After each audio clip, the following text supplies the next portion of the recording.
नमस्कार, आप देख रहे हैं एएनबी न्यूज। आपके साथ मैं हूं पूजा परमार। हमारे खास कार्यक्रम हरियाणा चौपाल में खबरों की शुरुआत करते हैं। हरियाणा के मुख्यमंत्री मनोहर लाल ने समस्त प्रदेशवासियों और राष्ट्र की सीमाओं की रक्षा करने वाले वीर जवानों को नववर्ष 2022 की हार्दिक बधाई और शुभकामनाएं देते हुए कहा कि आने वाला साल सबके लिए मंगलमयी हो और सबके परिवार में और अधिक सुख समृद्धि लाए। अपने संदेश में मुख्यमंत्री ने कहा कि नववर्ष नई ऊर्जा, नया उत्साह और नई उमंग लेकर आता है।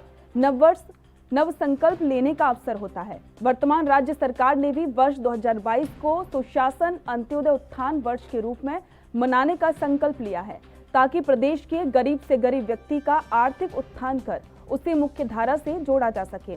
उन्होंने कहा कि सरकार का मुख्य लक्ष्य अंत्योदय के सिद्धांत पर चलते हुए सर्वजन हिताय सर्वजन सुखाय को चरितार्थ करना है।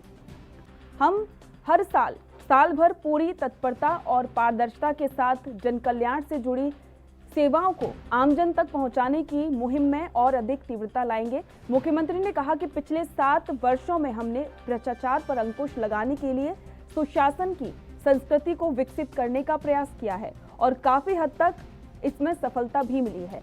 वहीं मुख्यमंत्री ने आमजन से आह्वान किया कि नववर्ष में जश्न के माहौल में अपने स्वास्थ्य का विशेष ध्यान रखें और कोविड-19 वैश्विक महामारी से सचेत रहें।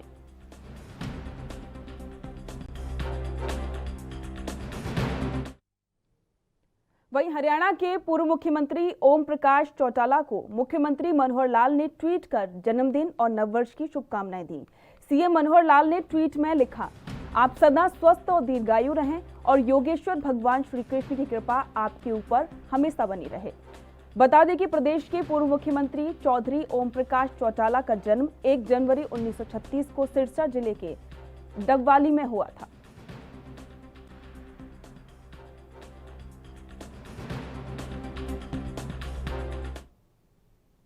हरियाणा परिवहन कर्मचारी संघ की ओर से आज यमुनानगर बस स्टैंड पर नववर्ष बधाई समारोह मनाया गया।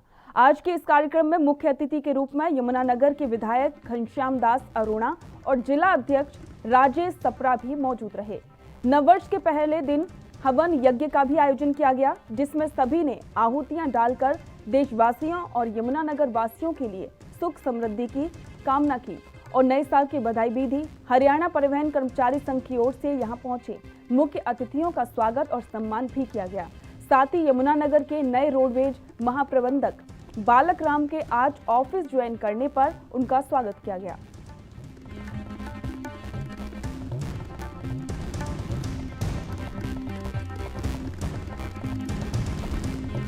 – 2022 का प्रथम दिन है, नए वर्ष की शुरुआत है। मैं सभी प्रदेशवासियों के लिए, देशवासियों के लिए नए वर्ष की शुभकामनाएं देता हूं। परमपिता परमात्मा से ये प्रार्थना करता हूं कि नया वर्ष सबके लिए सुख लाए, समृद्धि लाए, उन्नति लाए, तरक्की लाए और सबका विकास। हरियाणा के भिवानी में खनन के दौरान पहाड़ दरकने से करीब 2 दर्जन लोगों के दबने की खबर है। 3 लोगों के शव निकाले जा चुके हैं। कई मशीनें भी पहाड़ के नीचे दबी हैं। पुलिस और स्थानीय प्रशासन ने मीडिया के घटनास्थल पर जाने पर पाबंदी लगा दी है। मरने वाले छत्तीसगढ़ और राजस्थान के मजदूर हैं। पत्थरों के नीचे कुल कितने लोग दबे हैं, अभी इसकी जानकारी नहीं मिल पाई है। बचाव का काम चल रहा है। भिवानी के तोशाम क्षेत्र में खानक और साथ ही डाडम में बड़े स्तर पर पहाड़ खनन कार्य होता है। प्रदूषण के कारण 2 महीने पहले खनन कार्य पर रोक लगा दी गई थी। एनजीटी ने गुरुवार को खनन कार्य दोबारा से शुरू करने की अनुमति दी थी। हादसे पर हरियाणा के सीएम मनोहर लाल ने दुख जताते हुए हादसे को दुर्भाग्यपूर्ण बताया। सीएम ने कहा कि स्थानीय प्रशासन के लगातार संपर्क में हो।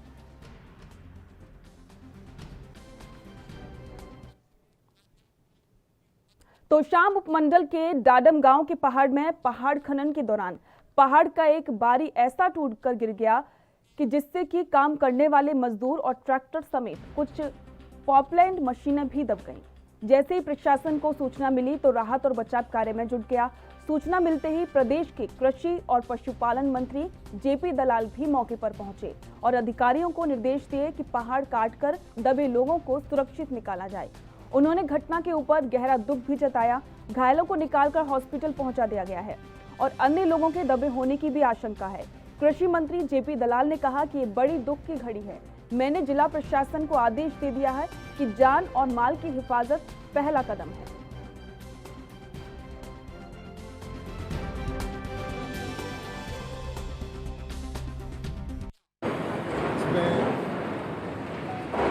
कुछ लोगों की जान गई है, 3 लोग हॉस्पिटल में गए हैं अभी तक, और यहाँ जो ठेकेदार की बताने के हिसाब से कह रहा है कि 3-4 आदमी और हो सकते हैं।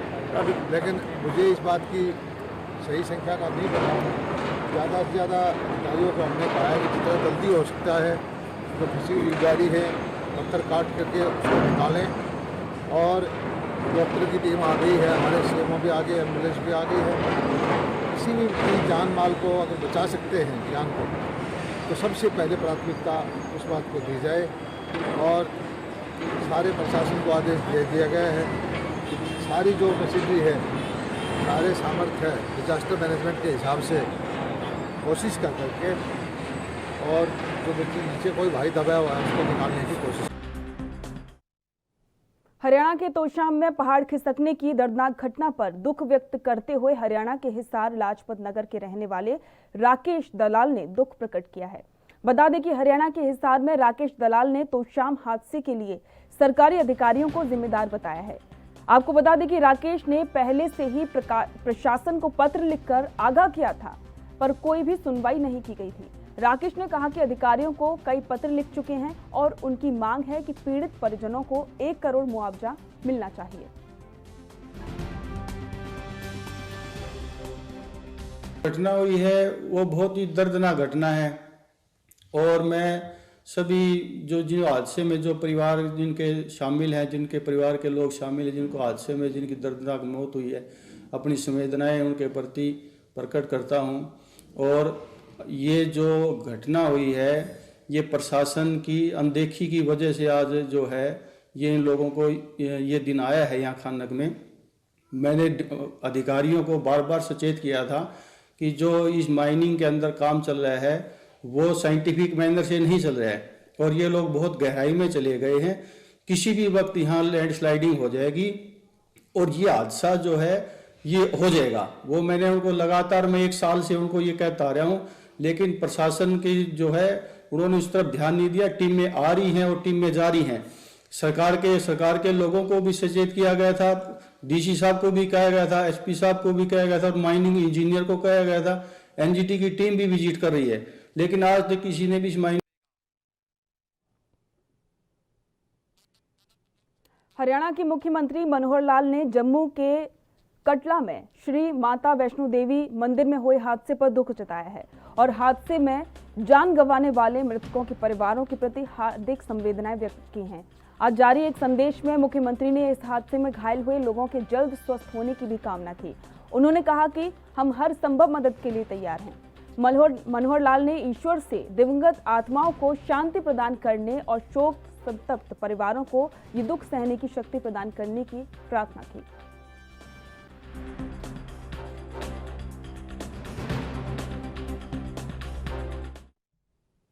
हरियाणा के बिजली मंत्री रणजीत चौटाला के डिफॉल्टर घोषित होने पर पूर्व शिक्षा मंत्री गीता भुक्कल ने निशाना साधा है। उन्होंने कटाक्ष करते हुए कहा कि बिजली मंत्री का डिफॉल्टर होना सरकार की उपलब्धियां दिखा रहा है। बिजली मंत्री रणजीत चौटाला और तृणमूल कांग्रेस नेता डॉक्टर अशोक तंवर को विभाग ने डिफॉल्टर घोषित किया है। पूर्व शिक्षा मंत्री गीता भुक्कल ने कहा कि सरकार की जगमग योजना धरी रह गई है। प्रदेश में 24 घंटे बिजली नहीं मिल पा रही है। लोगों के धड़ाधड़ बिजली कनेक्शन काटे जा रहे हैं।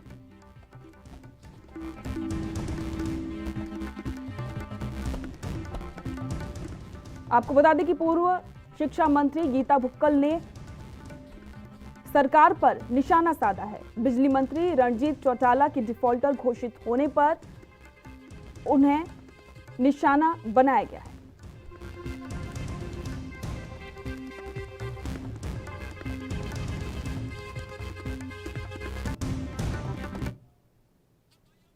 वहीं वैक्सीनेशन को लेकर Palwal civil surgeon doctor Brahmdeep Singh ने बताया कि जिले में 3 जनवरी से किशोरों को कोविड वैक्सीन का टीका लगाया जाएगा। स्वास्थ्य विभाग द्वारा टीकाकरण के व्यापक इंतजाम कर लिए गए हैं। उन्होंने 15 साल की उम्र से 18 साल तक के किशोरों से आह्वान किया है कि टीकाकरण अवश्य करवाएं ताकि कोविड-19 वैश्विक महामारी को दूर भगाया जा सके।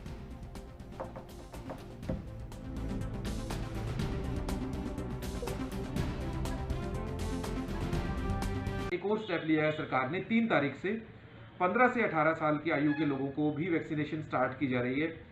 उनके लिए हमारी स्वास्थ्य विभाग की मोबाइल टीम्स बना ली गई हैं, फिक्स सेंटर्स बना लिए गए हैं। हर सेंटर पे युवाओं के लिए, किशोरों के लिए अलग स्थान चिन्हित रहेगा जिसके अंदर वो लोग आके वैक्सीनेशन करा सकते हैं। मोबाइल टीम्स मोबाइल स्टेशंस पे जाके भी, स्कूल्स कॉलेजेस में जाके भी ये कार्य करेंगी। और हमारा उद्देश्य ये है कि हम 7 दिन के अंदर सभी किशोरों को, जो लगभग जिले के अंदर 65,000 के आसपास है, सभी किशोरों को 100% वैक्सीनेट कोवैक्सीन से फर्स्ट डोज से कर दें।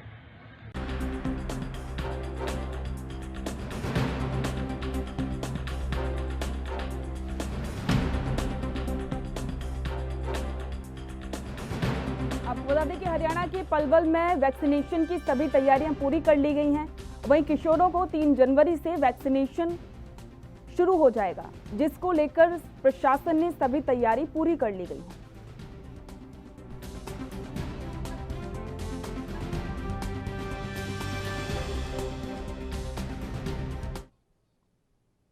कोरोना के नए मरीजों में लगातार इजाफा होता जा रहा है। साल के आखिरी दिन एक साथ 30 नए कोरोना संक्रमितों की पुष्टि हुई है, जो कि करीब 6 माह बाद एक साथ सामने आए हैं।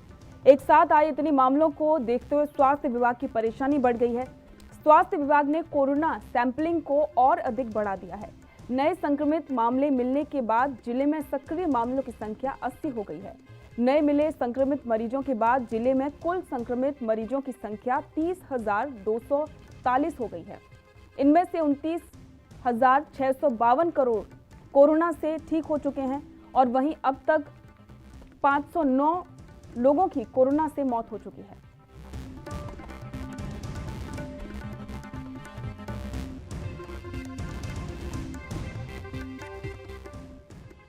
आपको बता दें कि हरियाणा के अंबाला में एक साथ 30 लोगों में कोरोना की पुष्टि हुई है, जिसके बाद से प्रशासन काफी ज्यादा चिंता में है और इसी को लेकर सख्ती के आदेश दे दिए गए हैं। और वहीं सैंपलिंग की भी बढ़ोतरी करने को कहा गया है कि लगातार कोविड की सैंपलिंग की जाए, जिससे कि कोरोना से बचा जा सके।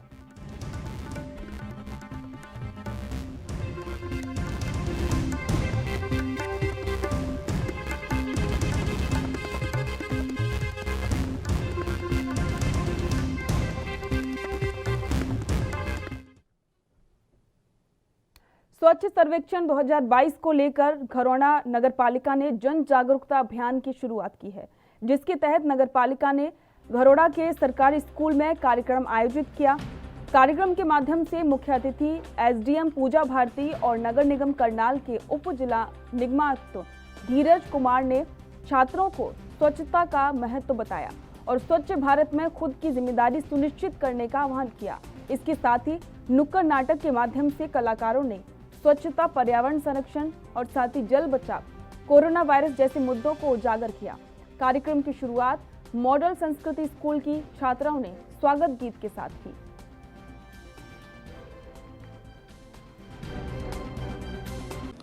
देखिए, सबसे मजबूत कड़ी मैं मानता हूं कि किसी भी अभियान की युवा हैं, और जो आज हमारे समक्ष विद्यार्थी उपस्थित थे वो सारे के सारे वो विद्यार्थी हैं जो अपनी किशोरावस्था से अब जो है वो युवावस्था की ओर बढ़ रहे हैं। और इनको जागृत करना, समझो कि हम देश के भविष्य को जागृत कर रहे हैं, और यही प्रयास आज नगरपालिका घरौंडा के द्वारा किया गया। स्वच्छता जो है इसका स्वरूप पूरी तरह से बदल चुका है। अब ये केवल जो स्वच्छता कर्मी हैं उन तक सीमित नहीं है। अब समय आ गया है कि हर नागरिक आगे आए और अपनी जिम्मेदारी को अपनाए। देखिए, आज स्वच्छ सर्वेक्षण के तहत आज इस स्कूल में इस कार्यक्रम का आयोजन किया गया है, जिसमें बच्चों को यही संदेश दिया गया है कि हमें अपने पर्यावरण को स्वच्छ रखना है, अपने पर्यावरण को बचाना है। और इसमें क्योंकि बच्चे जो हैं हमारे देश का भविष्य हैं और उनके द्वारा जो बात कही जाती है उसका असर जो है परिवार में और समाज में ज़्यादा होता है, इसलिए हमने ये डिसीजन लिया कि बच्चों के माध्यम से हम अपनी स्वच्छता का संदेश जो है लोगों तक। आपको बता दें कि स्वच्छ सर्वेक्षण 2022 को लेकर घरोड़ा नगर पालिका ने जन जागरूकता अभियान की शुरुआत कर दी है, जिसके तहत नगर पालिका ने सरकारी स्कूल में कार्यक्रम आयोजित किया। कार्यक्रम के माध्यम से मुख्य अतिथि एसडीएम पूजा भारती और नगर निगम करनाल के उप निगमायुक्त धीरज कुमार ने छात्रों को स्वच्छता के महत्व के बारे में बताया और इसी के साथ ही नुक्कड़ नाटक के माध्यम से कलाकारों ने स्वच्छता, पर्यावरण संरक्षण, जल बचाव, कोरोना वायरस जैसे मुद्दों को उजागर किया। और आपको बता दें कि कार्यक्रम की शुरुआत मॉडल संस्कृति स्कूल की छात्राओं ने स्वागत गीत के साथ की।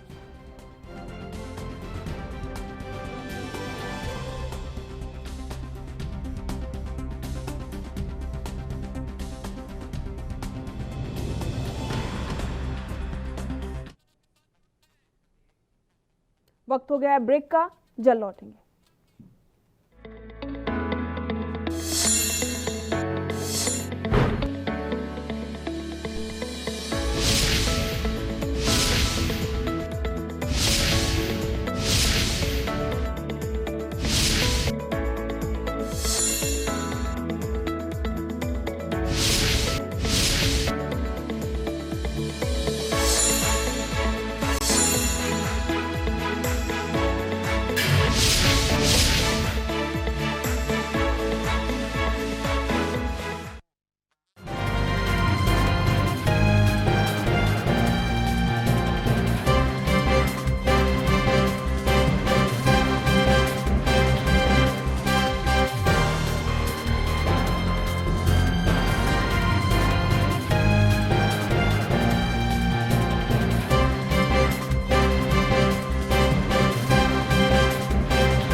ब्रेक के बाद स्वागत है बढ़ते अगली खबर की ओर।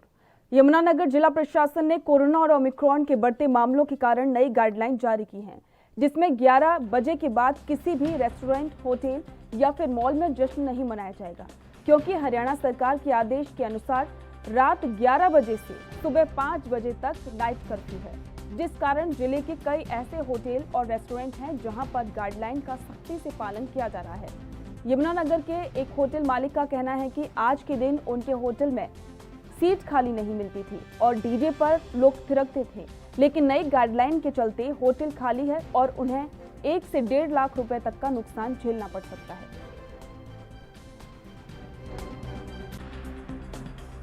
ग्लोबल पैंडेमिक का जितना असर होटल इंडस्ट्री पे हुआ है उतना और किसी इंडस्ट्री पे नहीं हुआ। लगातार 2-3 साल से ये इंडस्ट्री ह्यूज लॉस में जा रही है और आज जैसे कि एडमिनिस्ट्रेशन ने हमारे को जो गाइडलाइन दी है कि आप 11 बजे तक इसको रन कर सकते हैं, उसके बाद आपको क्लोज करना है, तो हम स्ट्रिक्टली एडमिनिस्ट्रेशन को गाइडलाइन को फॉलो करेंगे और उसके बाद जैसा भी होगा गाइडलाइन।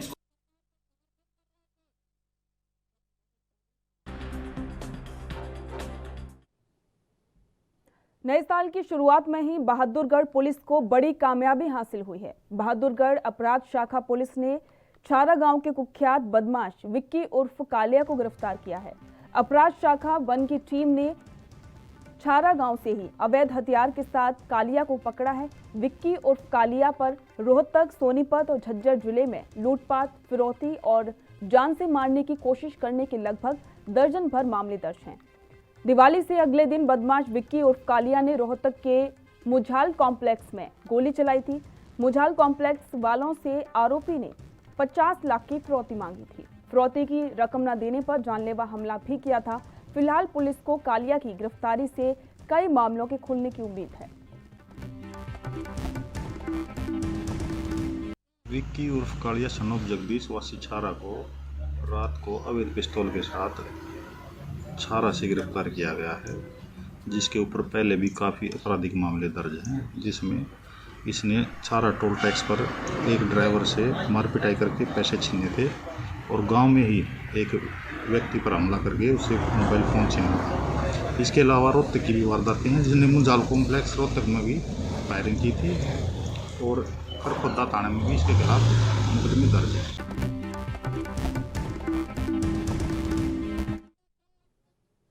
रेवाड़ी की थाना कसौला पुलिस ने नशीला पदार्थ बेचने के मामले में कार्रवाई करते हुए एक आरोपी को गिरफ्तार करके उसके कब्जे से 4 ग्राम और 45 मिलीग्राम स्मैक बरामद की है। गिरफ्तार किए गए आरोपी की पहचान रेवाड़ी जिले के गांव गुजरीवास निवासी राजेंद्र उर्फ राजू के रूप में हुई है। आपको बता दें कि जांच अधिकारी ने बताया कि पुलिस को गुप्त सूचना मिली थी कि राजेंद्र नशीला पदार्थ बेचने का काम करता है, जिस पर कार्रवाई करते हुए पुलिस ने व्यक्ति को काबू में किया। फिलहाल पुलिस ने आरोपी के खिलाफ एनडीपीएस एक्ट के तहत मामला दर्ज कर जांच शुरू कर दी है।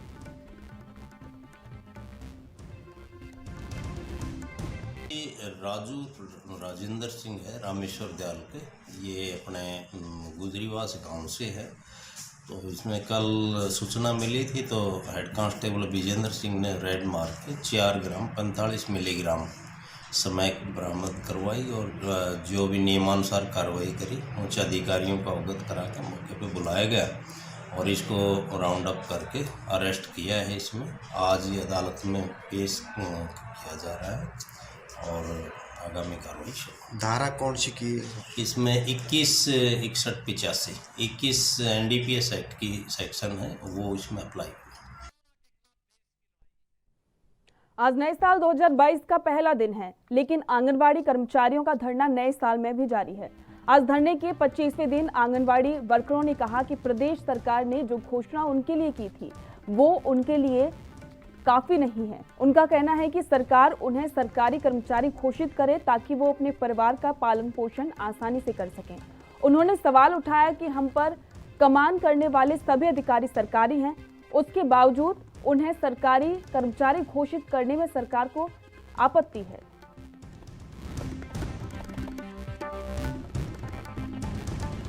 मैं चाहती हूँ कि हमें कोई भी एक ग्रेड तो दे, या तो कुशल का दे या अर्ध कुशल का दे, या कोई मजदूर का ग्रेड मजदूरी तो दे, हमें न्यूनतम वेतन तो हमारा दे। जब हमारे ऊपर काम करने वाले सारे अधिकारी गवर्नमेंट है तो हमें क्यों नहीं कर सकती सरकार? गवर्नमेंट CDPO PO सुपरवाइजर सब गवर्नमेंट है, लेकिन हम एक आंगनवाड़ी वर्कर ही गवर्नमेंट नहीं है। मैं सरकार से कहना चाहती हूँ कि जब वो सारे काम हमें सरकारी करवाती है तो हमें वेतन भी सरकारी ही दे, हमें मानदेय पर न रखे। हमारे इस आंदोलन को 25 दिन हो लिए, 2 बार सरकार से बातचीत हो ली, बात सिरे नहीं चढ़ी और आज हमारा तीनों प्रधान राज्य प्रधान गई हुई है। सरकार से क्या बातचीत होती है, हमारी सहमति बनती है या नहीं बनती, उसके बाद हम देखेंगे। अगर सहमति नहीं बनी तो। हरियाणा के झज्जर में एक किसान की सड़क हादसे में मौत हो गई। मृतक खुगाई गांव का रहने वाला है। वहीं घटना की जानकारी मिलते ही मौके पर पहुंची पुलिस ने बताया कि खेतों में पानी के देने के लिए जा रहे रामकुमार को अज्ञात वाहन ने अपनी चपेट में ले लिया था, जिससे उसकी मौके पर ही मौत हो गई। वहीं पुलिस शव को कब्जे में लेकर पोस्टमार्टम के लिए नागरिक अस्पताल भेजा।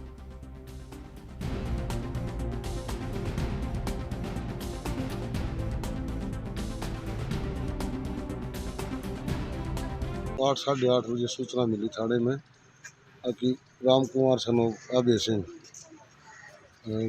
खुंगाई से जहांगीरपुर रोड पर खेतों में पानी देने के लिए जा रहा था। किसी अज्ञात वाहन चालक ने उसको टक्कर मार दी। इसको मौके से उठा के यहाँ इधर हॉस्पिटल ले आया, जिसका पोस्टमार्टम कराया जा रहा है। अज्ञात वाहन चालक के खिलाफ FIR दर्ज कर दी है। हरियाणा के करनाल में नया साल जहां कई लोगों के लिए खुशियां लेकर आया, तो वहीं कई लोगों के लिए मातम भी लेकर आया है। आपको बता दें कि नेशनल हाईवे पर एक हादसा हो गया, जिसमें गाड़ी दुर्घटनाग्रस्त हो गई और गाड़ी में सवार 2 लोगों की दर्दनाक मौत हो गई। 2 चचेरे भाई बताए जा रहे हैं। दरअसल आज सुबह नेशनल हाईवे पर कोहरा काफी ज्यादा था और गाड़ी को धुंध के कारण आगे नहीं दिखा और गाड़ी खंबे से टकरा गई। खंबे से टकराने के बाद गाड़ी सीधा सड़क से गड्ढे में जा गिरी, जिसके बाद यह हादसा हुआ।